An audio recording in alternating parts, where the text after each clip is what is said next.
katatu. Zvinhu zvisingaendi kuchikoro. Ndikati matofu havana kana chavanoona, ivo vasingaoni zveshuwa. Kubva ipapo, haleluya. Amen. Kubva ipapo munoziva kuti pakava nekuchinja mukati mevana kunyange nemararamiro avo. Haleluya. Vana vangu vanhu vakanyarara. Nokuti unogona kusvika pano mugotadza kuziva kuti unofungei uye unodei. Haleluya. Amen. Akatanga kuchinja. Zvichichinja. Saka baba vaitorevesa kuti vana havasi matofu. Inga Mwari vakanaka. Haleluya. Amen. Nekunetsa kwaita mari, nekunetsa kwaita mabasa. Ndisina basa rokuti ndoendesa vana kuchikoro. Ndikati ini ndiri dofu. Vana vangu vagoita futi madofu. Ndigoti pavanotukwa nechirungu voseka. Iniwo ndotukwa nechirungu ndoseka. Saka zvava zvikwizvi. Haleluya. Ndakaramba ndichinamata Mwari ndichiti Mwari, ndai kutungamira vana vangu. Haleluya. Amen. Mari ichinetsa kudaro. Mwana ava form 3 mari yakanetsa zveshuwa. Yakanetsa zvekuti school fees kuti ndiwane so. Zvinhu zvaindinetsa kuti ndiwane ndibatanidze $30 chaiyo ndibatanidze ndiunganidze zvainetsa. Saka ndakaramba ndichingoshinga. Come form 4. Mwana wakuda kunyora. Haleluya. Apa handina kana sendi.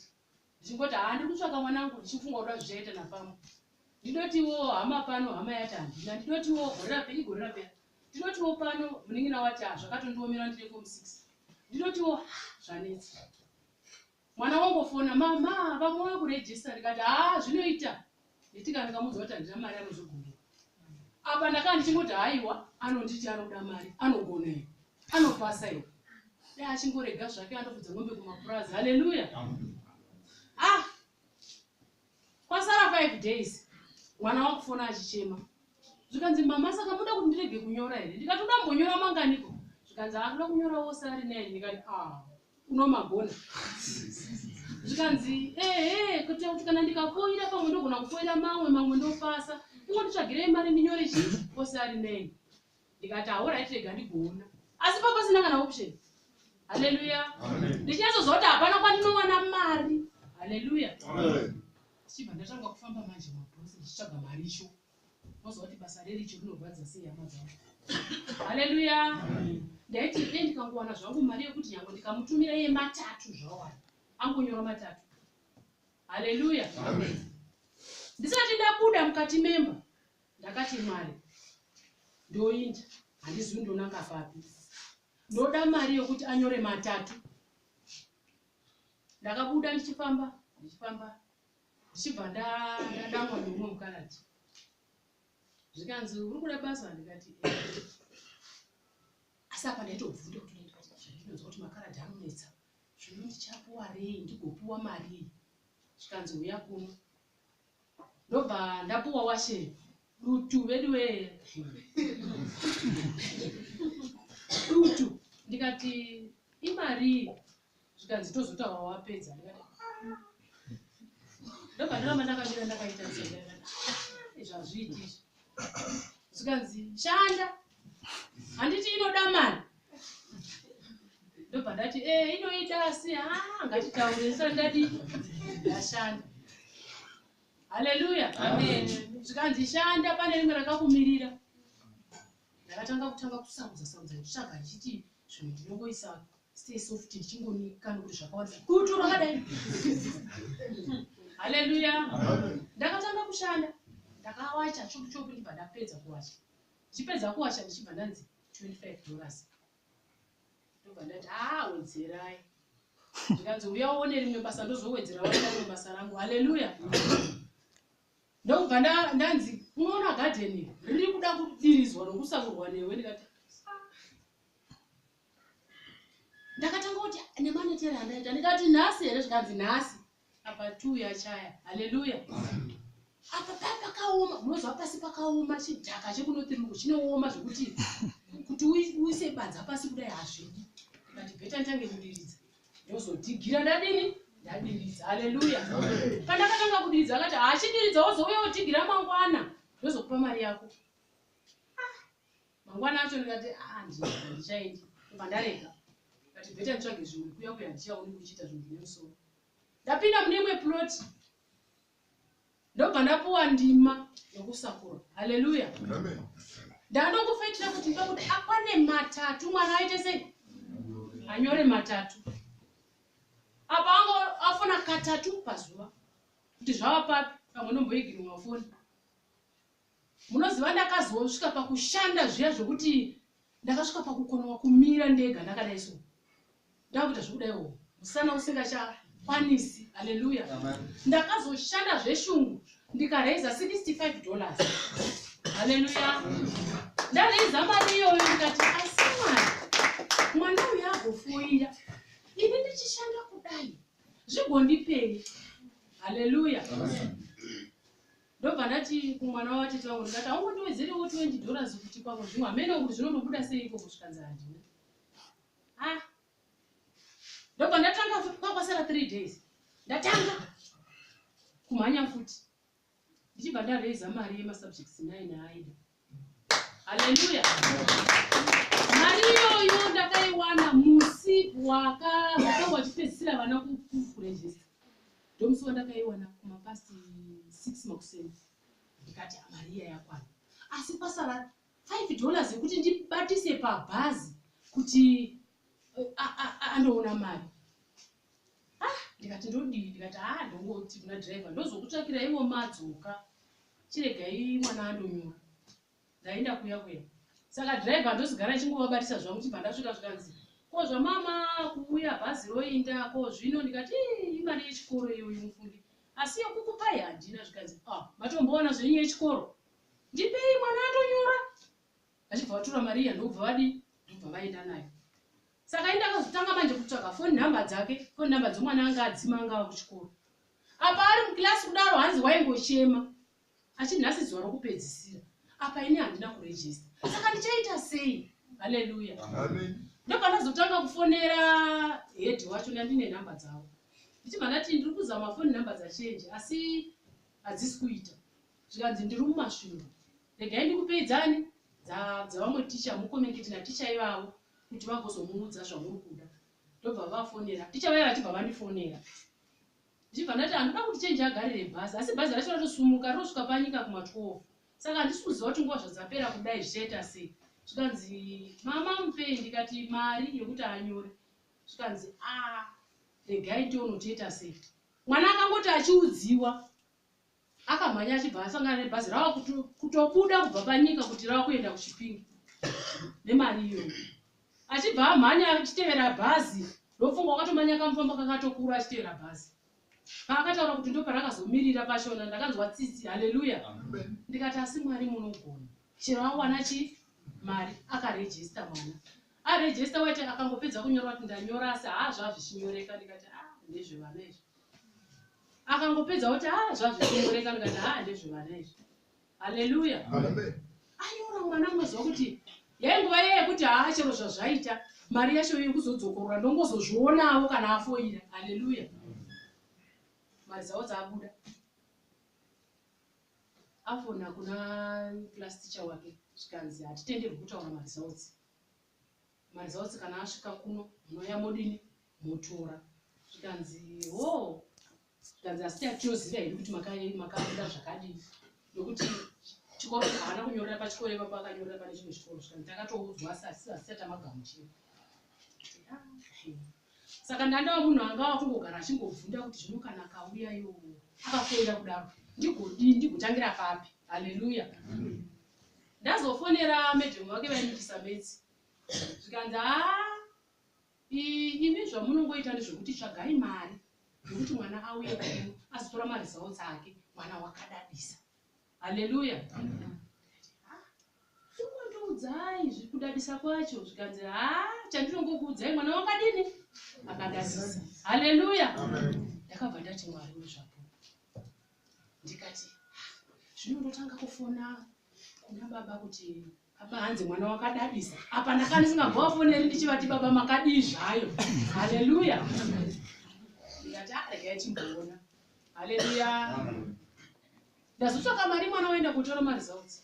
Ndobva ati mama ndakapasa. Ndikati wakapasa mangani. Ndazvokuti ndaingoda hangu matatu oga ndaingoda hangu pasa matatu. Haleluya. Zvika ndobva aseka ndobva akatafura. Saka zvino zvazvinonzi pachikoro pavo highest akaita 7 days.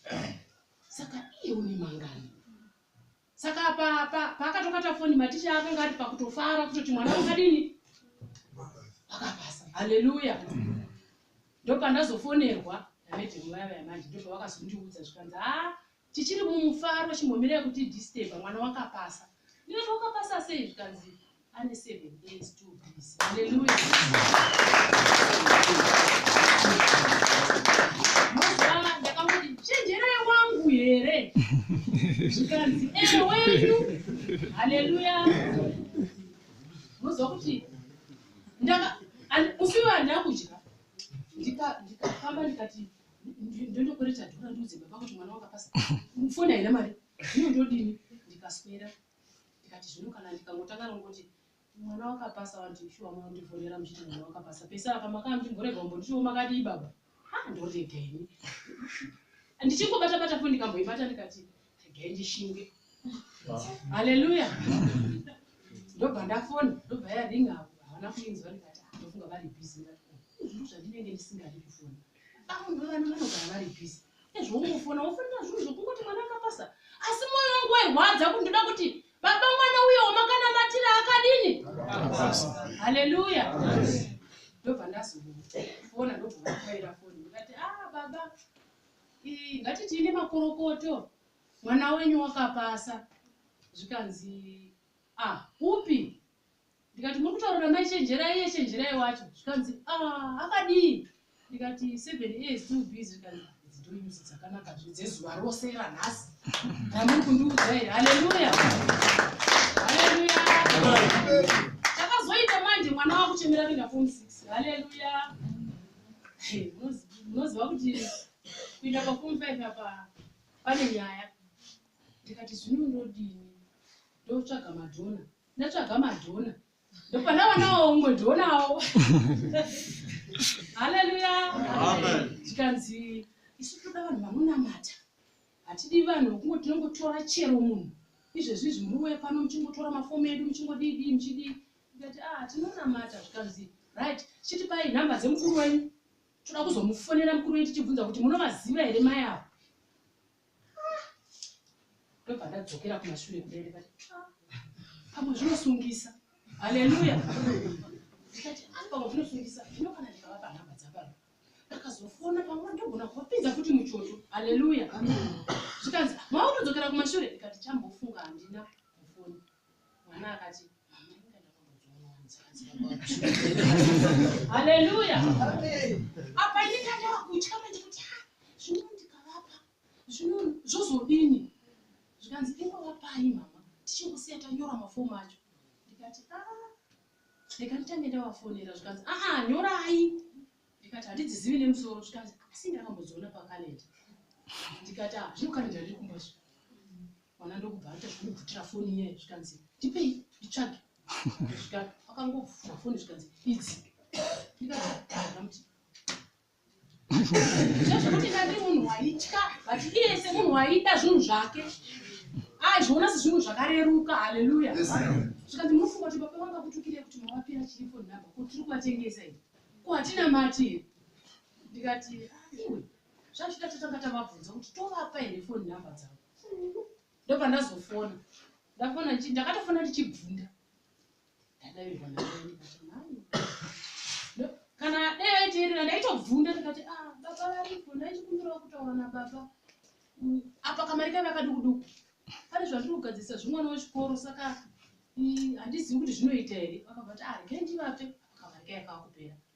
Pana kuti dambu ndikati baba ndaisawo nhamba dzenyu pafomu remwana rechikoro amene kuda munozofonerwa. Ndobva vangoti hazvina basa matogona. Haleluya. Taimoni kuti takapfuwa mutungamiriri wakanaka. Haleluya. Vanoda kuti vana vavo vadzidze. Haleluya. Vanoda magraduates mukati memba yaMwari. Haleluya. Saka mafomu acho vakanonoka zvavo kumapindiro vakazoti pamwe kana tikanonokesa zvekuti teminenge yava pakati totozomunyora pagore rinouya. Haleluya. Kuti aite form 5 yacho naiyo. Haleluya. Saka iye aiti kana zvaramba mama tochishana nezviripo. Ndobva ndazoonawo vamwe baba vandaingokwirira nemudzimai wavo zvikanzi mwana wakapasa here, ndikati mwana wakapasa. Zvikanzi chiregai kuti achienda form 5 tichimboita zvekuti aita apprenticeship zesa. Kana aita apprenticeship iye ndiye achazozviendesa kuchikoro. Mukati mwane musoro vadiki vari kudawo kudini kuenda kuchikoro. Haleluya. Zvikanzi uya nemapepa ake kuno ndichengete nini, mukana wakangobuda chete moita sei. Ndobva ndatogadzirisa ndiri. Haleluya. Ndikati ipoto ndozvandakatovaita. Zvikanzi poto chii, ndikati izvako. Haleluya.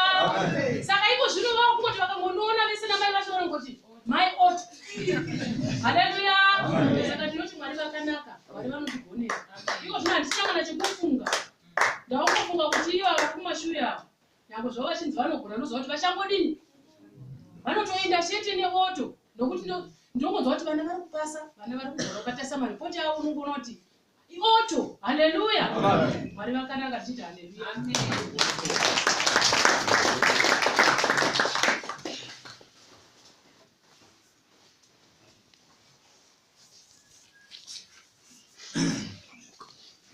Haleluya. Amen. Haleluya. Amen. Tinotenda.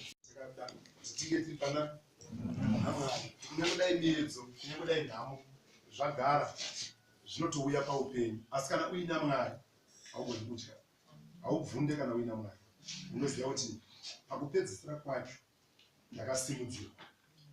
Muupenyu munoitika zvinhu zvakawanda, unoita mutsimba nezvinhu zvakawanda. Pamutsimba pamwe unombodzipwa, pamwe unombotsvedza wodonha. But chinofadza ndechekuti hondo yacho wakahwinirwa kare. Saka kutsvedza hakusi kuruza game, kudzipwa hakusi kuruza game. Game iwe wakahwina nechekare. Kuti ukamira neakahwina, kuhwina kwake paakaita ikoko ndiko kuhwina kwako. Tinotenda zvikuru nekupupura kwanga kuri pakati pedu.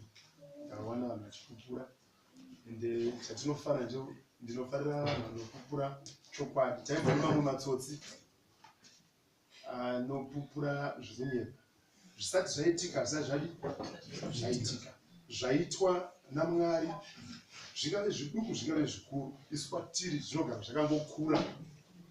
Kungosiyana kwechinhu nemadhigrees mashoma shoma kana nemamillimeters mashoma shoma, kwatiri isu chinhu chikuru. Tinotaura izvozvo tichigumira ipapo nekuti Mwari wedu havabatsira, Mwari wedu anozvimiririra.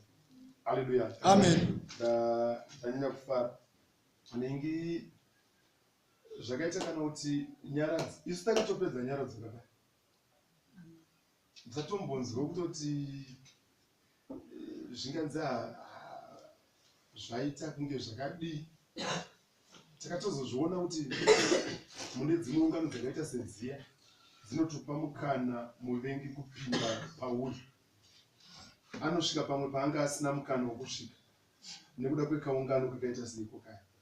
Mwari chirongwa chega chega chinoitika pamutendi chine chinangwa.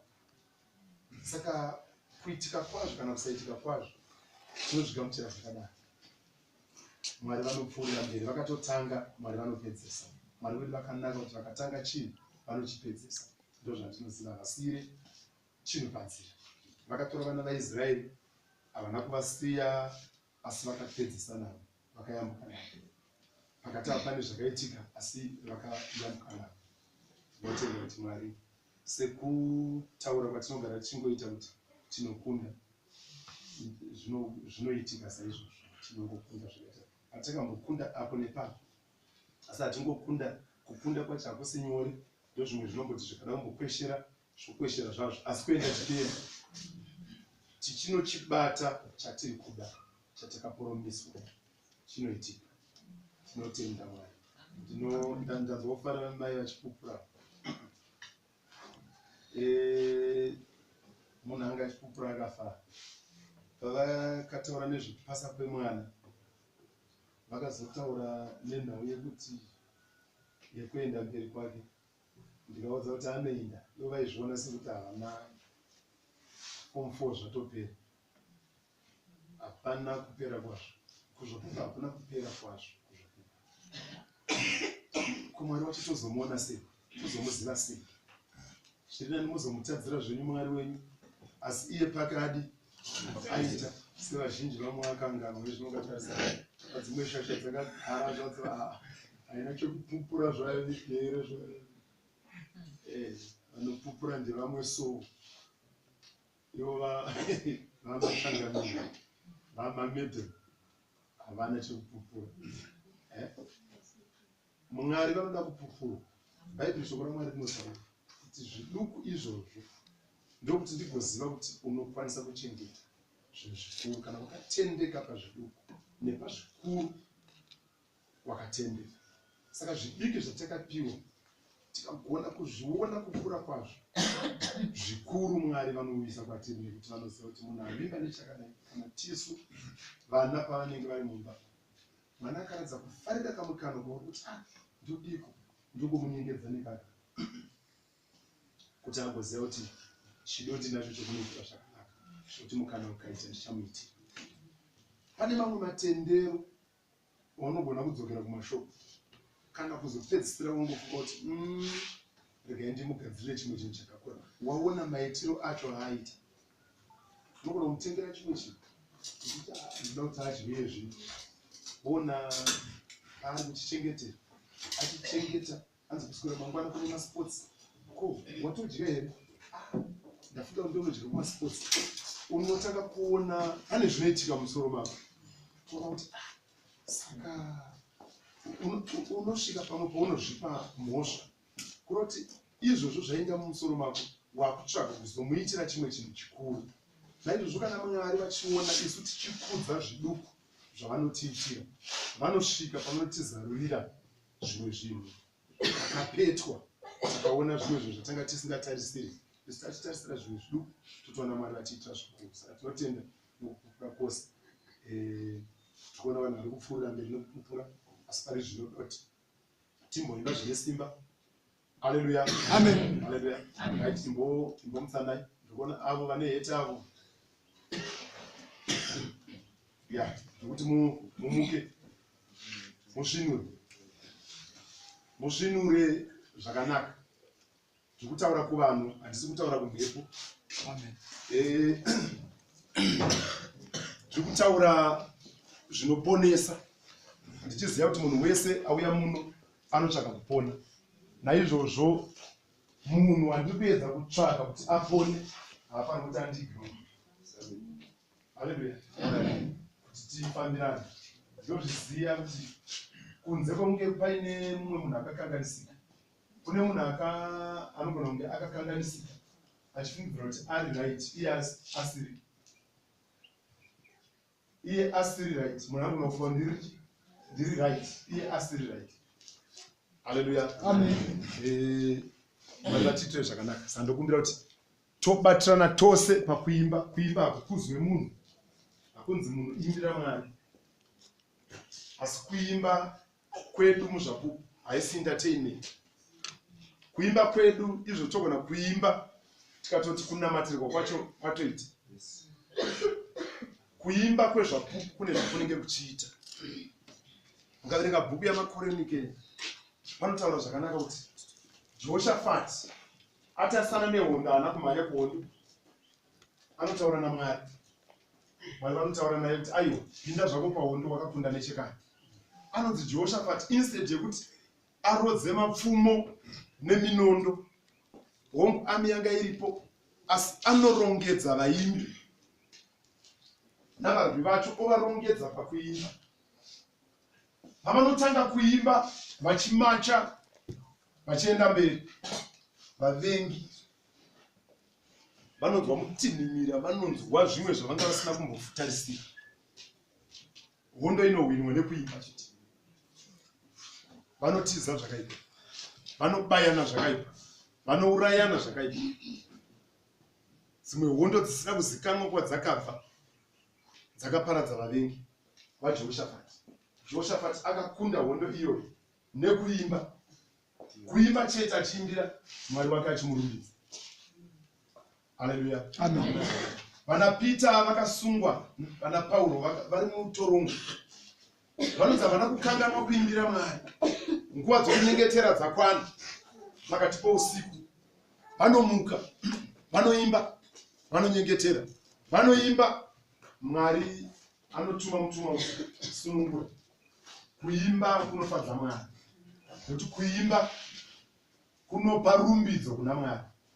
Hakuna kumwe kurumbidza kwaungagone kuita kunodarika kuimbira Mwari wako. Vakaropafadzwa vanoti kana nguva yekuimba yasvika, anonzwa kuti kuimba pakushumira kwose, anonzwa kuti kuimba kune pakunomusvitsa. Vakaropafadzwa vakaita saizvozvo. Vakaropafadzwa vanonzwa kuti kana pakuimbwa haachadi zvimwe zvinomusudurudza, anoda kuswededzwa, nekuti kuimba kunosimudzira, kunotiswededza, kunotiisa pane imwe level inotiswededza kuna Mwari. Saka ndio mukana watakupinda wekuimba. Saka kunofanira kufadza munhu wose akaremerwa, akamanikidzwa, anofanira kuti azive kuti ndasvika pamukana wekuzvirumbidzira Mwari wangu. Kutaura ndingatadzi, nekuti pamwe ndopedzisira ndotuka. Zvimwe zvese zvandingaite ndichiti ndinogona, ndingatadzire Mwari, nekuti pamwe handizivi zvinoda Mwari. Asi kana kuri kuimba, pakanaka kuti ugowo ndinokugona, nekuti manzwi ari murwuyo ndeekurumbidza Mwari wangu. Saka naiwayo chete Mwari wangu andiwanire nyasha. Mwari vanotisvitsa pane imwe level kubudikidza nekuimba. Saka tosunga toimba nekukurumidza vanhu vogara.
Woo!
Come on.